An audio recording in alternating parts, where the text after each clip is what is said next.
Lebih dari 70% permukaan bumi terdiri dari lautan. Malahan, sebagian daratannya berada di bawah permukaan laut. Tapi anehnya, kita baru menjamah 5%-nya aja. 12 astronot telah berhasil mendarat di bulan, tapi baru 4 orang yang berhasil melakukan penyelaman berawak menuju tempat terdalam di seluruh dunia, Palung Mariana. Tantangan terbesarnya tentu saja tekanan. Di laut dalam, suhunya sangat rendah, jarak pandangnya 0, dan tekanannya sangat kuat sehingga jauh lebih sulit mengirimkan manusia ke dasar laut daripada ke ruang angkasa.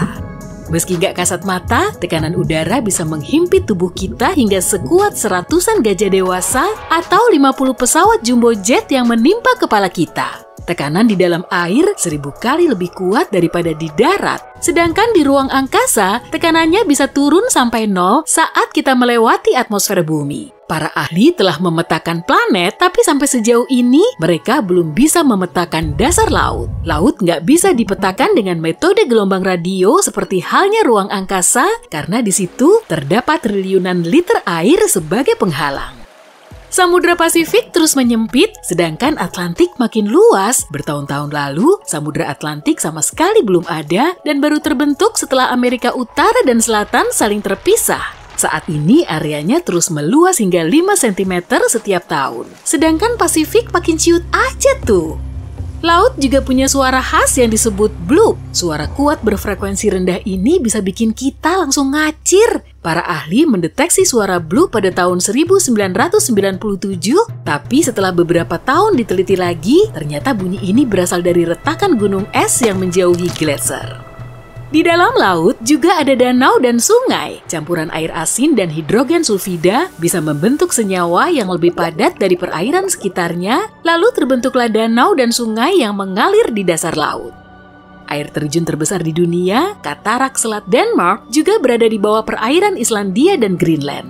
Tingginya 3.500 meter dan airnya hampir 2.000 kali lebih banyak dari Niagara. Air terjun bawah laut ini bisa terbentuk karena air dingin jauh lebih padat dari air hangat. Makanya bisa mengalir ke dalam laut Irminger yang suhunya lebih hangat.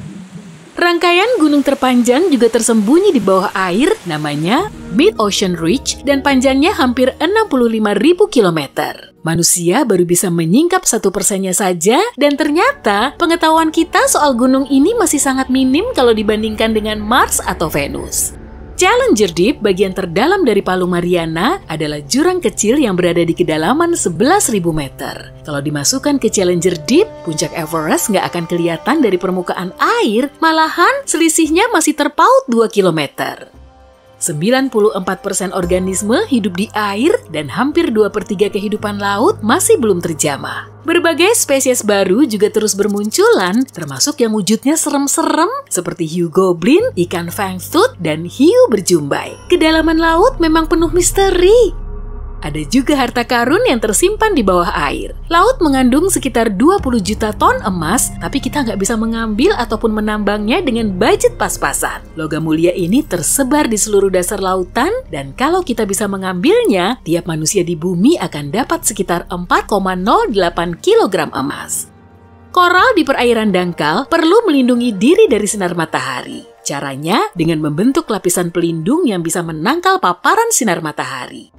Mungkin kayak pakai tabir surya alami ya. Koral juga termasuk makhluk hidup, tapi nggak punya mulut, mata, atau organ lain, sehingga lebih mirip seperti batu. Ia termasuk hewan laut tak bertulang belakang.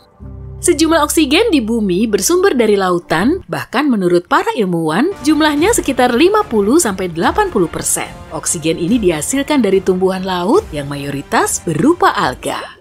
Tsunami bisa mencapai ketinggian 30 meter, tapi gelombang di bawah airnya bisa setinggi 240 meter sebelum akhirnya pecah. Ikan yang hidup di Samudra Antartika punya protein yang berfungsi sebagai bahan anti beku alami. Protein ini menempel pada kristal es agar tubuh ikan nggak ikut beku saat hawanya sangat dingin. Coba deh, dekatkan cangkang kerang ke telingamu. Ada sayup-sayup suara ombak yang memecah pantai nggak? Sebetulnya sih cangkang tadi cuma memperkuat suara berisik yang bersumber dari sekitarmu. Lautan dihiasi oleh berjuta gunung berapi dan 80% letusan gunung berapi terjadi di dalamnya. Ubur-ubur termasuk hewan laut paling tua di dunia. Nenek moyangnya hidup 500-700 juta tahun lalu. Bahkan, umurnya 2 kali lebih tua dari dinosaurus pertama yang baru muncul 240 juta tahun lalu. Hiu juga sudah mendiami lautan selama ratusan tahun, yaitu sekitar 400 juta tahun. Meski nggak bertulang sejati, hewan ini masih punya tulang rawan. Tulang serupa juga ada di hidung dan telinga kita. Kulit hiu tertutup oleh bahan mirip gigi, bukan sisik, sebutannya denticula. Karena teksturnya sekasar amplas, gerak hiu jadi lebih gesit dan tenang. Hiu lentera katai adalah hiu sekaligus ikan laut terkecil karena panjang tubuhnya nggak sampai 20 cm. Lobster sudah ada di bumi selama hampir 500 juta tahun. Para ilmuwan telah menemukan sejumlah fosil lobster raksasa berukuran 2 meter yang termasuk lobster terbesar yang pernah hidup di zamannya. Lumba-lumba bisa berenang sambil tidur karena cara tidurnya setengah terjaga. Saat tidur, kedua matanya menutup secara bergantian. Penyu laut cukup lihai menyesuaikan diri dan bisa ditemukan di semua benua kecuali Antartika. Gurita termasuk hewan laut unik karena berdarah biru, punya 3 jantung, dan 9 otak. Otak pusatnya 1 dan 8 lainnya tersebar di lengan, dan lengan gurita juga bisa tumbuh lagi setelah 100 hari. Spons laut nggak punya kepala, mata, mulut, tulang, paru-paru, jantung, dan otak, tapi tetap digolongkan sebagai makhluk hidup. Meski nggak mirip ikan, kuda laut termasuk ikan loh. Hewan ini nggak punya perut maupun gigi. Sistem pencernaannya super ngebut, sehingga ia harus selalu makan agar tetap hidup. Setiap harinya, ia bisa menghabiskan sampai 3.000 udang laut. Ada tempat unik di Samudra Pasifik yang letaknya sangat jauh, namanya titik terpencil, dan jaraknya sejauh 2.400 km dari daratan terdekat. Tempat ini sangat sulit diakses karena bukan berupa daratan, dan orang yang pertama menemukan tempat ini pada 1992 pun belum pernah datang ke sana. Lautan nggak disambar petir sesering daratan, tapi saat ada sambaran petir, akibatnya akan jauh lebih parah. Karena air termasuk penghantar listrik, akibatnya petir akan langsung menyebar ke seluruh lautan. Air dingin di sekitarmu saat berenang memang menyegarkan, tapi air bukan lapisan pelindung dan kamu masih bisa terbakar matahari. Air cuma memantulkan 10% sinar UV, sedangkan pasir memantulkan 15% lebih banyak sinar matahari. Suhu di lautan bervariasi, kadang bersuhu 4 derajat Celcius, sementara ada juga ventilasi hidrotermal di dasar laut. Lubang ini melepaskan air yang suhunya mencapai 400 derajat Celcius. Ada yang disebut fenomena lautan susu, yaitu saat air bisa bersinar dengan cahaya cantik. Area ini sangat luas sehingga kamu bisa melihatnya bersinar dari ruang angkasa, dan fenomena misterius ini biasanya bisa dilihat di Samudra Hindia.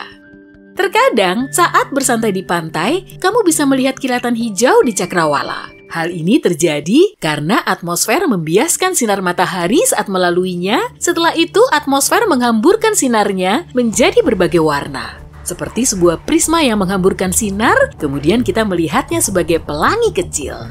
Lubang hitam punya kekuatan gravitasi yang sangat ekstrim dan bisa menarik semua objek yang memasukinya. Sinar pun gak akan bisa lolos darinya. Hal serupa juga terjadi di lautan. Fenomena ini disebut sebagai pusaran air raksasa yang terkadang ukurannya lebih besar dari seluruh kota dan berputar cepat melawan arus utama, memilin miliaran ton air dan semua benda lain yang menghalangi.